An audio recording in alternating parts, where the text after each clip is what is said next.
You're entering Corsi Nation. This is Jerome Corsi. Today it is Tuesday. It's May 28th, 2025. Thanks for joining us on CorsiNation.com. And you can follow us on X at Corsi Jerome 1, and on Substack it's JeromeCorsiPhD.substack.com. And our Substack lists are growing, and I thank everybody for subscribing. And we'll be doing much more content on this over the coming months and hopefully years. Okay, I want to get into a variety of stories today. I want to start out with my alma mater, Harvard. I got my PhD from Harvard in political science, Department of Government, in 1972. And now I see the Trump administration is going to take away really all grants to Harvard. I think the Trump administration is just sick of Harvard, which is an anti-American institution of the highest magnitude. I mean, you can't get hired at Harvard anymore unless you're a woke, hate America leftist.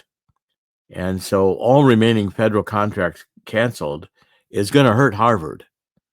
Their endowment, which is always touted to be so many, billions of dollars, is probably not as strong as it has a lot of fixed obligations into it, a lot of real estate, a lot of things that can't be liquidated immediately. So it's not actually a operating expense fund. It's designed to build equity value that Harvard can tap at different times to build and grow. That's what it should be there for. But when you see the Harvard encouraging the students who protest for the Palestinians, and this again is anti-Israel, anti-Semitic.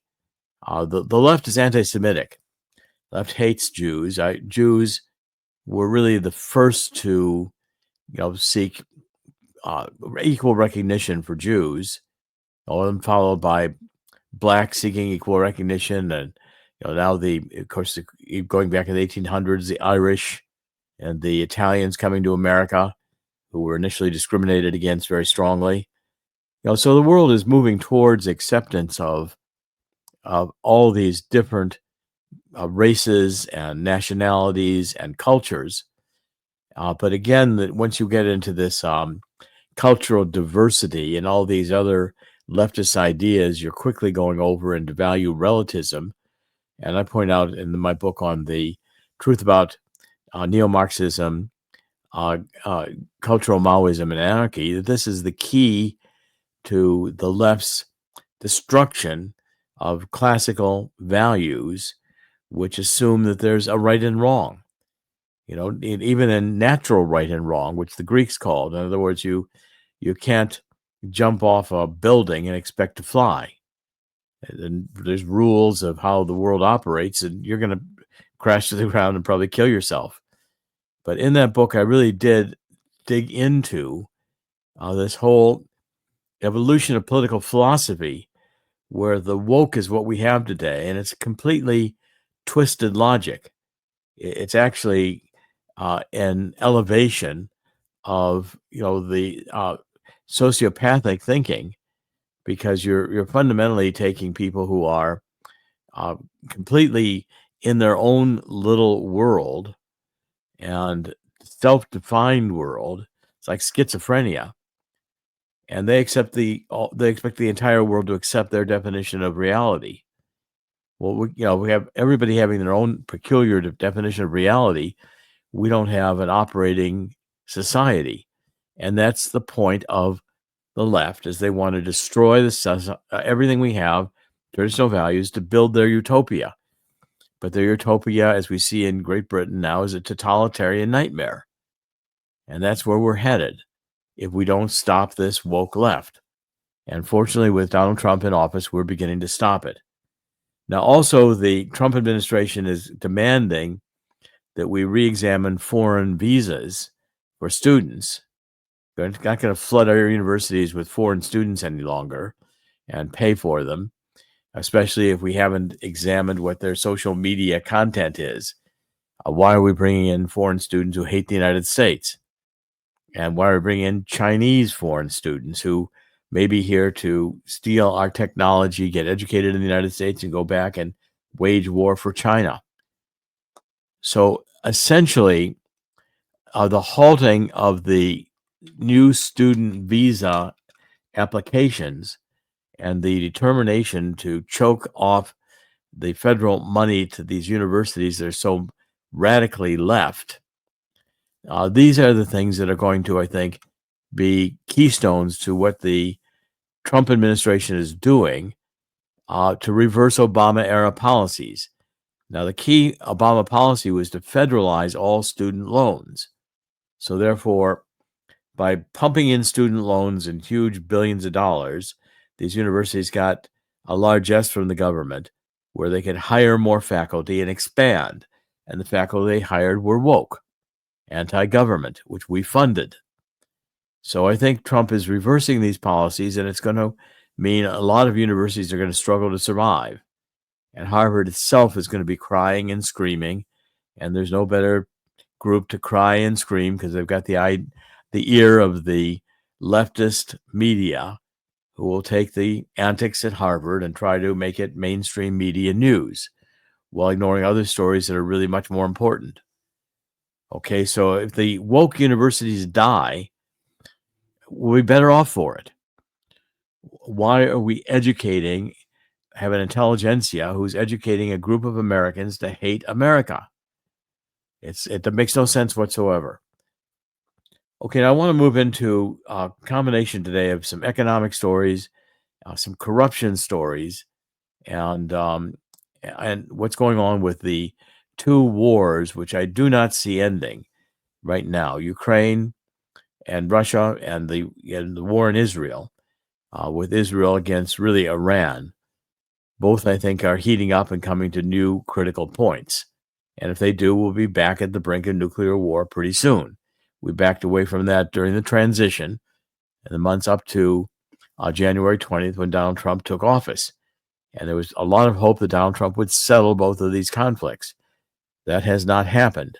It's not happened because Zelensky is getting paid too much money by the corrupt oligarchs to continue the war.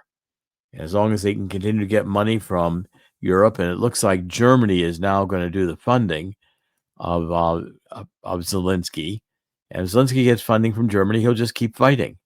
Why? Because that's where the money is. It's all about the money. And so therefore, Germany is now saying that it's going to step forward as the key financial backer of Ukraine. So Zelensky is going to visit Berlin tomorrow, Wednesday this week. First time there since Chancellor Friedrich Merz took office earlier this month. And Merz on yesterday, announced that Germany, France, the UK, and the US have lifted prior restrictions for the weapons they supply Ukraine. Now, I'll be surprised if the United States has done this, but if they allow these weapons to be launched into Russia, we're going to have nuclear war. Because again, the pushing of Putin to keep this war going, which Zelensky is doing, and the idea that Putin is the villain here, is going to try on the patience and the political latitude that Putin has to keep going and trying to resolve this war favorably for future peace. Future peace is not with giving these territories back to Zelensky, because Zelensky was already, along with Poroshenko, his predecessor as president of Ukraine, sending these neo-Nazi brigades in to kill the Russian-speaking patriots who wanted to have their own independent state in these two provinces that Russia now occupies on the east. And that story, plus the story of the State Department and Soros destabilizing Ukraine back to 2013 with the Maidan rebellion that Hillary Clinton was in the middle of, taking money from various oligarchs in Russia and Ukraine. Pinochet was one of them, to put into her foundation while she was Secretary of State, using her position as Secretary of State for bribery to get money into her foundation. The whole corruption here has just been massive. And what I'm thinking here and what I believe and see is that unless there can be some cutting off of money to Zelensky, this war is going to perpetuate. And we've got to cut off the arms and we've got to cut off the money, and the war will end. And Donald Trump also ought to take a hard look at NATO.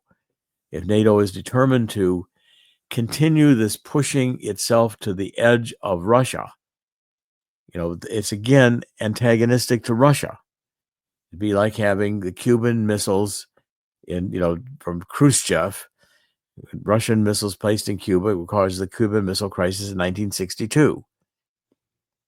Okay, now that leaves me to one other sidelight here that I want to emphasize, and that is that we still have China in the lead position to buy this port in China.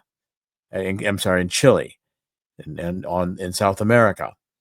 And it's one I've been working on very hard because my co-author, Todd Callender, who runs an insurance investment fund out of Nassau in the Caribbean, owns the rights to develop this port. Okay, it's a deep water port, and I've written any number of articles about it, trying to get the Trump administration to pay attention soon enough to come in and to work with our U.S. private companies to make offers to secure this port. I've written articles in American Thinker. Chris, you can show some of the articles I've written on this. If you can, I'll pull them up. I'll give you a couple here. Perhaps I can find them quickly. And here we are. This is the port right there. It's this Copia Port E in Chile. It's a natural deep water port, and it's on the Pacific. And so there's a plan been in place for about 10 years to build a bi-oceanic corridor that links the two together. Okay, Chris, we've had discussions this with Tony Schaefer, and I'll be back with Tony Schaefer on this because again, Tony Schaefer is working with us. There's the port. There's where it crosses into South America, and it goes from the Pacific in the port area in Chile over to Argentina, which those red lines, which are ports in Argentina. So if you did a bi-oceanic corridor, you could have a highway and train alternative to the Panama Canal. Okay, let's go to the economy, and then I'll come back to the Israeli war. The economy, gold today is trading at $3,312 an ounce, and silver at $33.25 an ounce. These are both higher right now. And as I've been saying and stressing to you, that we have a situation. Wait a second. One situation where the economy is not as strong as we might like to think it is. The Biden administration has deeply hurt the middle class. There's a story on right now on the Discern report, which I've been following, which indicates that we are in a situation right now where the middle class is suffering in terms of employment. So nearly 1 out of every 4 Americans is now functionally unemployed. Michael Snyder's writing this. He says, functionally unemployed, it means that there's lots of people, you can't pay the bills every month, even though you've got a job. Or you can't put a roof over your heads, even though you're employed. Used to call this underemployment. How many hardworking Americans are now living in their vehicles or in tent cities because that's all they can afford? In recent years, the cost of living has been rising much faster than paychecks. So now a substantial percentage of the population is living in a constant state of financial stress.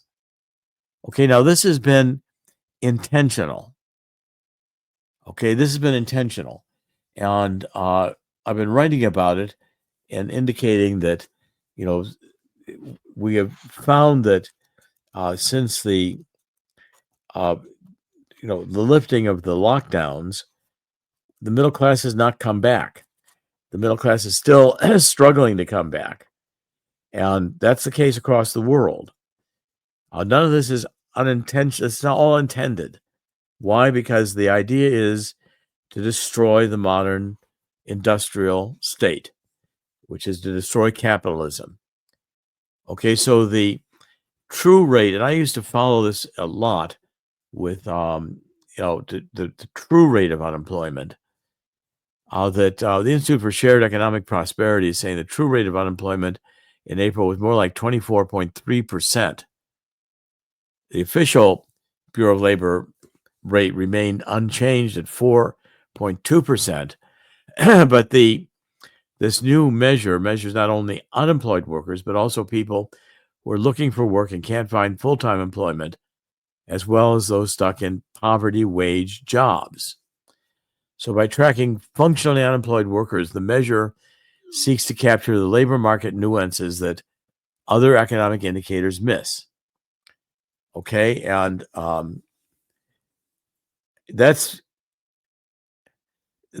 are just texting. I have to set up a Zoom here. I want to get it done immediately today, early as I can in the day. It's an important Zoom today. All right, so what we're facing here is a situation where the economy has been pumped up by all this deficit spending. So the dollar has basically become a cryptocurrency. It's not backed by anything. It's a fiat currency. And the illusion is that there's a lot of liquidity, because what you have is huge amounts of deficit spending. Okay, now I want Chris to show you what we have on CorsiNation.com on Swiss America. First of all, I want you to get a copy of this book, How a Coming Global Crash, which is coming.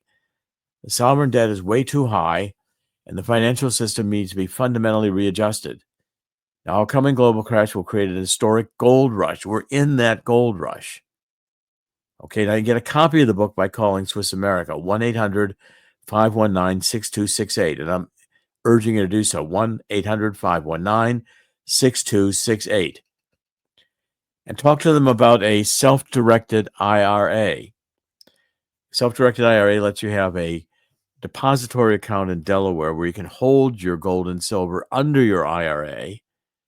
You can buy other assets other than just mutual funds, and you can have a variety of assets in your IRA if you have a self-directed IRA. You also get, with that depository, a Lloyd's of London contract ensuring you that the gold and silver are really there.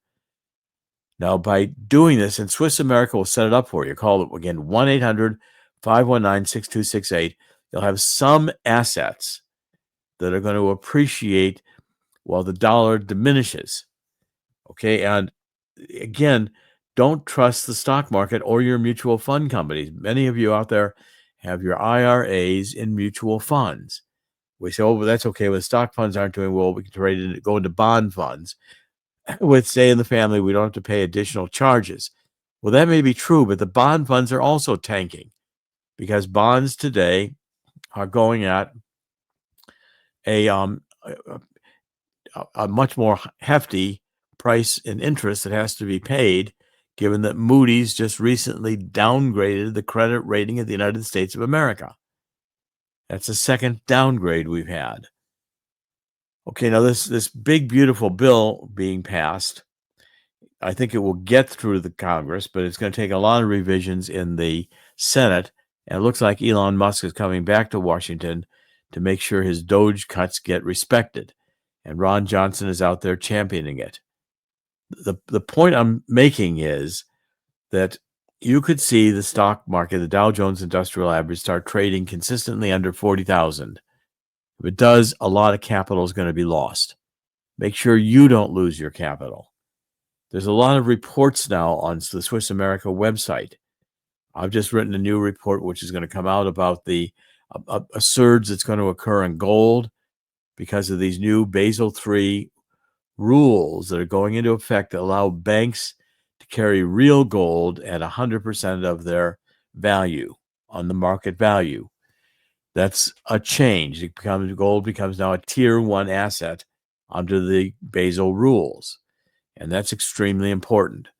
Also, this white paper covers that the BRIC nations are again moving Russia, Brazil, Russia, India, China, South America. Those are the original BRICS countries, plus now a whole other group, including Middle Eastern countries, that are looking to have gold-based and asset-based currencies.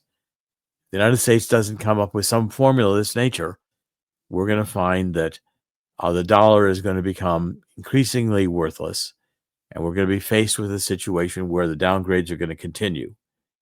Now, Chris, I'm going to ask you to come on and comment here in a minute. I want to cover one more story here on Israel, because I see in Israel we've got a situation where Israel is going to have to struggle to continue into this war, because it's now at the point where Israel is going to launch an all-scale offensive against Gaza. Okay, if Israel does, the United States has got to support Israel. There's stories out there that Trump is wanting Israel to stop, that he's angry at Putin. I think mostly these stories are twisted by the mainstream media. I think Trump understands that Putin is not giving back this territory, and he understands that Zelensky is the problem. Okay, I'm beginning to see the Justice Department getting ready to take some actions. They get more actions coming out of the Justice Department now every day, and I'm pleased about that, because I think finally, Dan Bongino and it is getting some major influence here, and I believe we're going to find the Department of Justice is going to form task forces and go after various of the offenses we've been talking about with the Democratic Party, the auto pen and Biden, and who's really running the government under the Biden administration with his incompetence. So that the FBI now is going to open up an investigation on the Christians who are being targeted in Seattle. This was Don Bongino announcing on Tuesday, yesterday, the agencies had opened up these allegations of targeted violence against religious groups at the Seattle concert. That was the incident that happened on Sunday, which Mayday USA, a Christian group, held a permitted concert in Cal Anderson Park in Seattle, and Antifa came in and attacked the Christians. Antifa were arrested by the police, but the Seattle mayor, Bruce Harnell, condemned the Christian group who was attacked, claiming they were far right and had no business holding an event in the park due to its proximity to the locus of the LGBT community. Okay, so on this leftist view, if you don't support LGBT, you're the ones who are the criminals. If you don't support the criminals, you don't understand that the criminals are victims. The left has it completely twisted and wrong. The left constantly twists language to make right wrong and wrong right. And it's been one of their tricks going back into antiquity. So, Chris, if you'll come on, let's make a few comments here at the end. And I think what we're going to see is that Israel will take Hamas out and will destroy Gaza, and it will not be habitable. And I'm continuing to hope that Putin will press these agreements that were made in Istanbul, and will force a settlement. Right. Well, again, what we're seeing is, I agree, you're right. Israel is much stronger than what's going on. What the Hamas is trying to do is win the PR war. They're hoping that, Yes, because these people are terrorists. You have to remember, even if they lose, the idea is they think they won because they were fighting a holy war. We have to get into that kind of mentality. So while they're fighting and losing, they're hiding behind women, children, hospitals, schools, while they're shooting. This is what is not reported when it comes to these the BBC, Western media, out of Europe, of course, out of the US, and Al Jazeera, which have all become PR groups for Hamas at this point. So people are believing that Israel's committing war crimes. Israel's doing this. If you think about it, Hamas is basically shooting from behind or from inside hospitals. They're hiding inside schools. They're hiding behind civilians, as they're using them as meat shields, if you will. Then they turn around and say, well, look what the Israelis are doing. And the regular, let's just say, below average, uh, below average media and below average followers of that media will believe anything that's fed to them at this point. And Yeah, and they're winning that PR war, I guess. And they want the I world to agree. condemn Israel. Yeah, well, and also Zelensky is right now winning the PR war with the American press because they're still representing him as a freedom fighter, and that he's fighting for this to beat back this evil invasion by Russia. They don't see the culpability of the United States State Department under Obama. They don't see the culpability of the neo-Nazis in the western part of Ukraine. It was too easy it's too hard to explain to a lot of people. The media is also in it for the money. And growing up, I've studied all of this when in school a long time ago, especially when I took advertising courses. The Right. professors always said the advertisers look for the lowest common denominator. Well, anybody seeking money or a mass audience is doing the same thing. These news organizations are saying, well, the bigger country, as Kamala Harris put it, invaded a smaller country. It's easy to say Russia's the aggressor and not worry about any intricacies in the war or history or anything else involved. It's just easy to say that and sell your news broadcast or or clickbait your website that way. And Yeah, that's right. unfortunately, that's what happened to society. Well, And I want to pull a book here. that's right. The deliberate dumbing down of America. There's Well, I've got that book too. yeah, I got that. I know you have the autograph version though. I've got an autograph version. Okay, Yeah, this I is know. Provoked. This is Provoked, and it's a book by Scott Horton, and it's how Washington started the new Cold War with Russia and the catastrophe in Ukraine. Now, this book is almost 700 pages long. Look at that book. I mean, it's Pretty big. it's pretty big. Okay, and Scott Horton is a libertarian, and he's the editor of antiwar.com, and he does anti-war radio on Pacifica in Los Angeles. So it's the Scott Horton Show, scotthorton.org. Okay, and what he does in this book, which I think it's an extremely detailed book, and it goes through even with George H.W. Bush, the whole history of Ukraine. And if I can just pick out a couple of comments here, but the themes of this book are important. Okay, so Frank Ledgewood, the former Royal Navy Reserve intelligence officer in the UK, said, he the only excuse for those of us, and I include myself, foolish enough to think that the Ukraine war was the one that would redeem the mayhem of 4 decades of stupid, disastrous adventures was ignorance. Ignorance of causes, ignorance of local and international politics, ignorance of what actually happened. Above all, a failure to remember that our leaders are not our friends. There is no excuse now. Scott Horton has provided us with the one necessary, essential masterclass in how we got into this mess. Provoked limpidly clarifies that far from this being, quote, the good war, it need never have happened. And the usual suspects are blamed, the same people who brought us all those other disasters. The Ukraine war is shaping up to be the worst one of all, the only conflict which threatens us directly and personally wherever we are.